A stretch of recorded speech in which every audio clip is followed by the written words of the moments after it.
Entonces, bueno, pues el embajador, como ya nos informa Hatsiri, como ya al final lo informa el presidente, como ahora sí ya quedó claro, se queda allá en 72 horas, tienen 72 horas todavía, pues para salir. Ahora, no quiere decir que sales hasta las 72 horas, o sea, tienes hasta 72 horas, o sea, tienes que salir antes de esas 72 horas. Por eso hacía mucha lógica que había venido, pues Pablo Monroy. De hecho, hoy está en la primera plana de La Jornada, el embajador de México en el Perú, Pablo Monroy Conesa, la esposa del destituido presidente Castillo, Lilia Paredes, y sus hijos Arnoldo y Alondra habrían partido de Lima en este vuelo directo de Aeroméxico. Pero pues resulta que no. Es más, ahí aparece en la primera plana de La Jornada la foto del embajador, de la esposa y de los dos hijos de Castillo, pero pues no, se quedaron, el embajador se quedó allá en el Perú, pues todavía las horas que le restan, que serían pues poco menos de 48 horas para que deje el país, porque es persona non grata. En fin, ojalá que venga pronto también, porque hay que cuidar la seguridad de pues el personal mexicano que está por allá, y ojalá que también auxilien no solamente a la familia de los Castillos, sino también a varios mexicanos que quedaron varados allá en el Perú. 8:55, tengo en la línea, y le aprecio mucho en esta mañana que me tome la comunicación, al ex embajador de la ONU en Ginebra, la OEA de los Países Bajos, Jorge Lomónaco. Jorge, gracias por la comunicación. Buen día, ¿cómo está? Buen día, Luis. Gusto en saludarlo, a la orden. ¿Qué nos dice de toda esta crisis diplomática, lo que estamos viviendo? Una expulsión que para muchos, pues se había tardado, o sea, que iba a pasar sí o sí. ¿Qué lee en todo esto? ¿Hay injerencia, no hay injerencia? Cuéntenos. Bueno, para empezar, yo tengo una sensación de déjà vu, como dicen los franceses, como si esta historia ya la hubiéramos vivido, porque quizás se nos olvide que apenas hace 2 años ocurrió un caso muy similar en Bolivia, donde nuestra embajadora fue también declarada persona non grata hace casi justamente 2 años, o un poquito más de 2 años si acaso, después de una serie de desencuentros, acciones y declaraciones del gobierno de México tras el fraude electoral que cometió Evo Morales, después de pretender una reelección que estaba prohibida por la Constitución boliviana. Ahora, y escuchaba yo que la importancia de rescatar a nuestro embajador, de que llegue a México, vaya, y en efecto eso me lleva a señalar que en este caso el hilo se rompió, la soga se rompió por donde el hilo es más delgado, como ocurrió también en Bolivia, y en este caso el hilo más delgado son los diplomáticos de carrera. Pero el problema no fue nuestro embajador en Bolivia, ni tampoco es nuestro embajador en Perú. El problema es las acciones, las declaraciones de los más altos niveles de nuestro gobierno. De hecho, si se lee con cuidado la notificación oficial del gobierno de Perú, dice, y cito textual, las reiteradas expresiones de las más altas autoridades de México sobre la situación política del país. Presidente. Así es. Sí, directo al presidente. Tampoco creo que el punto más álgido haya sido el asilo, que es lo que se está defendiendo esta mañana en la mañanera. No creo que haya sido eso. A mí me parece que el punto más álgido, la línea roja que se cruzó, fue cuando el presidente cuestionó la Constitución de Perú. No solo criticó u opinó sobre la forma en la que el Congreso de Perú procesó la vacancia de la presidencia, sino es la crítica, el cuestionamiento a la Constitución de Perú. El presidente de México cruzó una línea roja que yo no recuerdo que ni el más injerencista mandatario lo haya hecho nunca. De hecho, la Carta Democrática Interamericana, que es el faro de la democracia en el hemisferio, lo que usa como referente es el orden constitucional, el orden jurídico que cada país de manera soberana se ha dado. Ese es el referente. Y por lo tanto se considera que se rompe el orden constitucional si un gobierno no respeta su propia constitución, pero bajo ninguna circunstancia se cuestionar todo lo contrario, como digo, es el referente, las leyes que se ha dado cada país.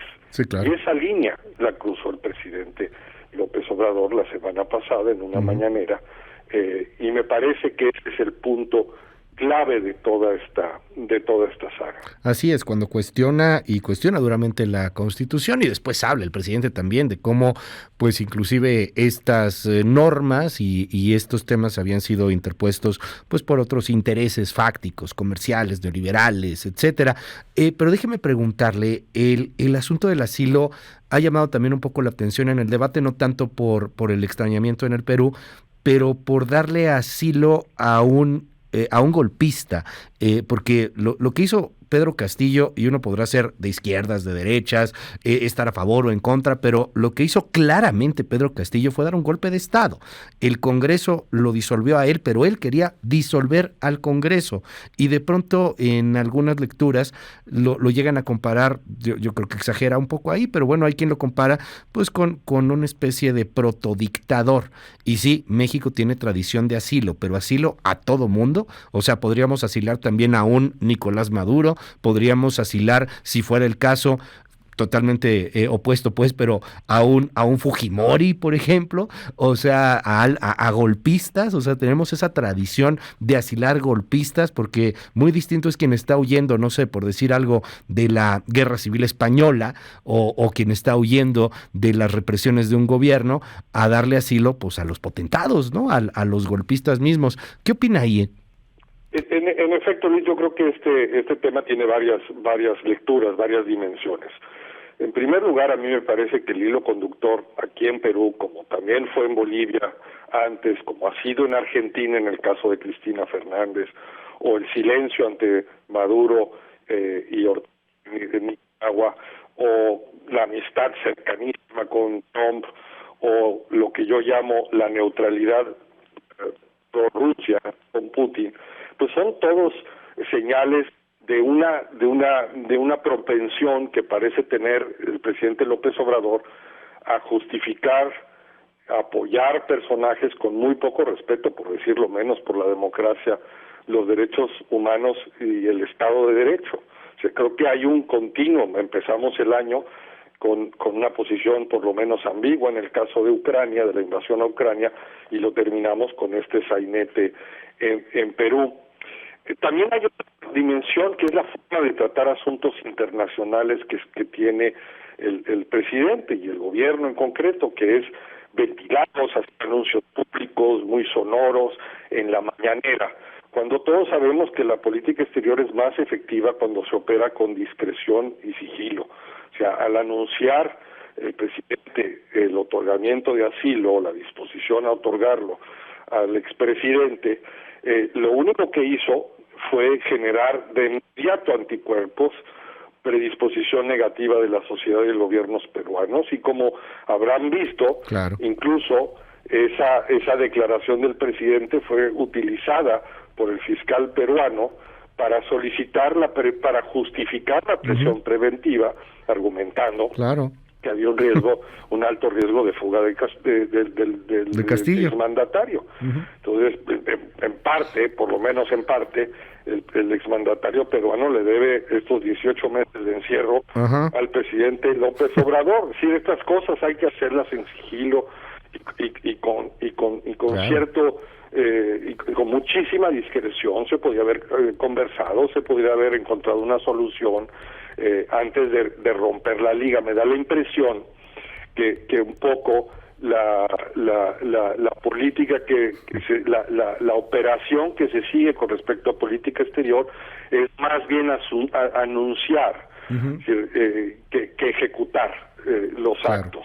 Me parece que hay una tendencia a los grandes anuncios, aunque no produzcan resultados o aunque resulten contraproducentes. Finalmente, déjeme preguntarle, me repiten mucho esta pregunta en el WhatsApp en estos momentos. Estamos platicando con Jorge Lomónaco, ex embajador en la ONU, Ginebra, OEA y los Países Bajos.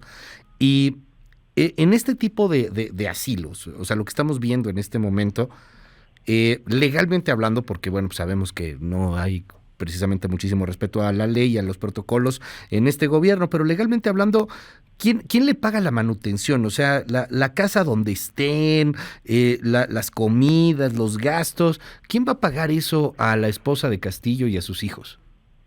Hay un enorme grado de discrecionalidad. Ajá. Es decir, hay partidas para apoyar la llegada y el asentamiento de refugiados o asilados políticos. Pues esto está pensado en sobre todo individuos que se quedan sin ningún recurso de ningún tipo, pero estoy seguro que el gobierno encontrará las vías y probablemente debidamente justificadas para encargarse de los gastos de la familia de Pedro Castillo. Vamos a seguir muy de cerca este asunto. Finalmente, déjeme preguntar también este tema que se repite mucho. Le están investigando a ella por corrupción. O sea, no es menor el tema. La están investigando por corrupción, y en el anuncio que hizo la Cancillería peruana y en el boletín en el comunicado oficial que acaban de emitir, donde anuncian que otorgaban los salvoconductos, también alertaban de que se reservaban el derecho de que si las investigaciones en contra de Lilia Castillo lo justificaban, pedirían la extradición a México en su momento. Entonces esto pudiera ser la continuación de la saga. Yo tengo mis dudas. Yo creo que simplemente las cosas van a quedar muy frías, y que no volveremos a hablar mucho de este tema, como ocurrió también con el asilo de Evo Morales, que poca gente se acuerda, que desapareció repentinamente. Ni adiós dijo. En Cuba, sin siquiera despedirse y agradecer. Yo creo que tampoco escucharemos mucho más, pero los daños a la relación bilateral con un país tan importante como Perú prevalecerán, continuarán hasta que haya un cambio de gobierno en uno o en otro país. Le aprecio mucho que me haya tomado estos minutos aquí en MBS. Es Jorge Lomónaco. Mil gracias, Jorge. Al contrario, Luis. Son las 9. Gracias, muchísimas gracias. Lo mejor para el 2023, por cierto, gracias a Jorge Lomónaco. Son las 9:06.